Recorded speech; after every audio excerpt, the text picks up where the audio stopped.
दाता से बातचीत करने के लिए सदैव तैयार।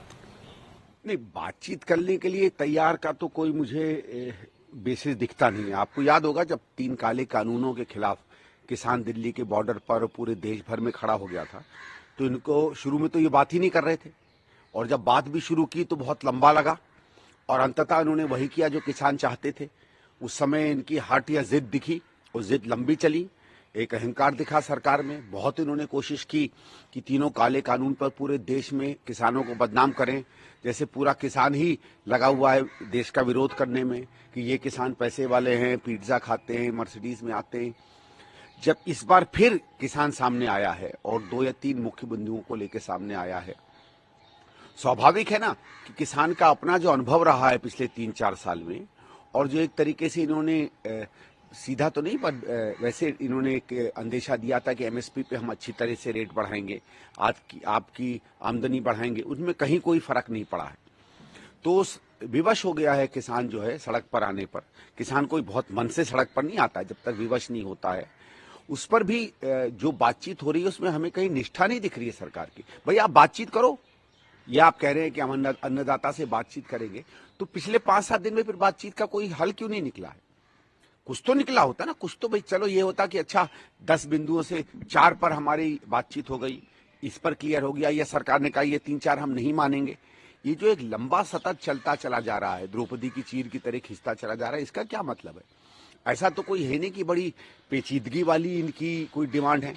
दूसरा, सरकार एक तरफ अपने मीडिया द्वारा, अपने लोगों द्वारा 2 बातें कह रही है। एक तो कह रही है कि जो किसान चाहता है वो देश हित में नहीं है, उसमें देश बर्बाद हो जाएगा, लाखों करोड़ों खर्च हो जाएंगे, जिन नंबरों का कोई आधार नहीं दिखता है, ना वो बताते कोई आधार है। और जब अर्थशास्त्री और किसान के विशेषज्ञ बताते हैं कि सरकार जो नंबर 12 लाख करोड़, 11 लाख करोड़, 3 लाख करोड़ फेंक रही है जनता में, उसका कोई बेसिस नहीं है, तो उसका कोई जवाब नहीं आता है। ये भी नहीं बता पाते कि आप 10-10 लाख करोड़ बड़े बड़े इंडस्ट्रीज का लोन माफ कर देते हैं, तो उसमें तो देश बिगड़ता नहीं, अर्थव्यवस्था किसानों को देने के लिए अर्थव्यवस्था बिगड़ जाती है इनकी। जबकि ये नहीं समझ पाते कि अगर आप किसानों को कीमत देंगे तो वही कीमत मार्केट में जाएगी, पैसा मार्केट में जाएगा, मार्केट में एक गतिविधि बढ़ेगी, और पूरी की पूरी अर्थव्यवस्था जो है एकदम बढ़कर आगे जाएगी। उसको नहीं ये देखते हैं। जब ये फ्री फंड में किसी की जेब में पैसा देते हैं, किसानों को एक 2 या 4 हजार रुपया देते हैं और कहते हैं इनसे कि आप क्यों कर रहे हो, तो कहते हैं कि जैसे ही किसान की जेब में पैसा आएगा वही मार्केट में जाएगा, और मार्केट तो वहां अपने बांटने में, वोट के हिसाब से बांटने में तो उनको सारे तर्क सुनाई पड़ते हैं, किसान को देने में इनके सारे तर्क नहीं समझ में आते। और उसका जो दूसरा पक्ष है कि एक बार किसान को आपने आर्थिक रूप से सशक्त कर दिया तो बहुत सी और स्कीम है जिसमें आप किसान की बहुत सी चीजों को सब्सिडाइज करते हैं। आप फर्टिलाइजर सब्सिडाइज करते हैं, इनपुट सब्सिडाइज करते हैं, उनको करने की जरूरत ही नहीं पड़ेगी, तो वहां लाखों करोड़ों सरकार का बचेगा। चलिए छोड़िए।